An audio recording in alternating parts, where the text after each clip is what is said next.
I'm running, but I did. RJ talks like ears full gear. Hey guys, welcome back to RJ talks. நான் ஜெனிலியா. இன்னைக்கு ஒரு Hollywood movie பற்றி தான் பேச போகிறேன். த பர்சியூட் ஆஃப் ஹாப்பினஸ். 2006 ரிலீஸ் ஆன ஒரு ட்ரூ ஸ்டோரி பேஸ்ட் மூவி தான் இது. இந்த மூவிலேருந்து நமக்கு லைஃப்லேயும் பிஸ்னஸ்லேயும் தேவையான லெசன்ஸை தான் நான் சொல்ல போகிறேன். மூவிக்குள்ளே போகலாமா? நம்ம ஹீரோ கிறிஸ் கார்ட்னர் லைஃப்பில் ரொம்பவே கஷ்டப்படுவார். ஆரம்பத்தில் அவர்கிட்ட பணம் இருக்காது, வேலை இருக்காது, ரெண்ட் கூட கொடுக்க முடியாத ஒரு நிலைமையில் இருப்பார்.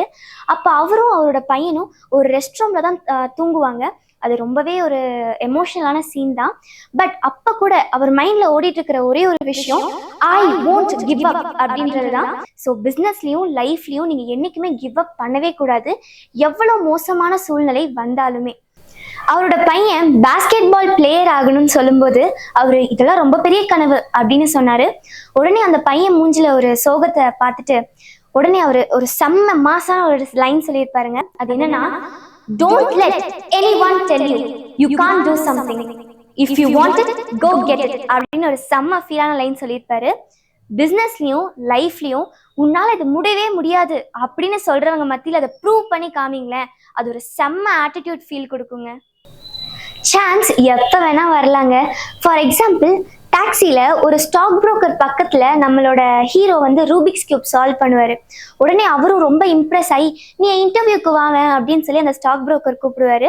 அவரும் அப்பாடா அப்படின்னு சொல்லி ரொம்ப சந்தோஷத்தில் போவார். போன உடனே அவரோட ஷர்ட்டில் கொஞ்சம் பெயிண்ட் கொட்டிடும்.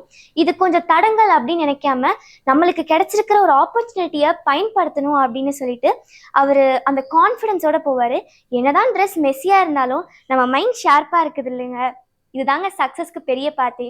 என்னதான் நம்மளோட ட்ரெஸ் மெஸ்ஸியாக இருந்தாலும் இல்லை ஏதாவது ஒரு தடங்கள் நடந்திருந்தாலும் ஆட்டிடியூட் காட்டுறோம்ல, அதுதாங்க வின் பண்ணும். அந்த இன்டர்வியூக்கு அப்புறம் அவருக்கு ஒரு 6 மாதம் அன்பெய்ட் இன்டர்ன்ஷிப் கிடைக்கும். அதெல்லாம் அவர் முடிச்சுட்டு கடைசியாக ஜாப் கன்ஃபர்மேஷனுக்கு மேனேஜர்ஸ்லாம் வருவாங்க. வந்து கங்க்ராட்ஸ் யூ செலக்டட் அப்படின்னு சொல்லுவாங்க. அப்போதாங்க ஒரு உண்மையான ஹாப்பினஸ் அவர் கண்ணில் பார்க்க முடியும். அவர் வந்து அவருக்கு அவரே கிளாப் பண்ணுவார், போய் சைலண்ட்டாக அழுவார். அதுக்கப்புறம் ஒரு பையனை டைட்டாக ஹக் பண்ணுவார். இதுதாங்க ட்ரூ ஹாப்பினஸ்ஸே.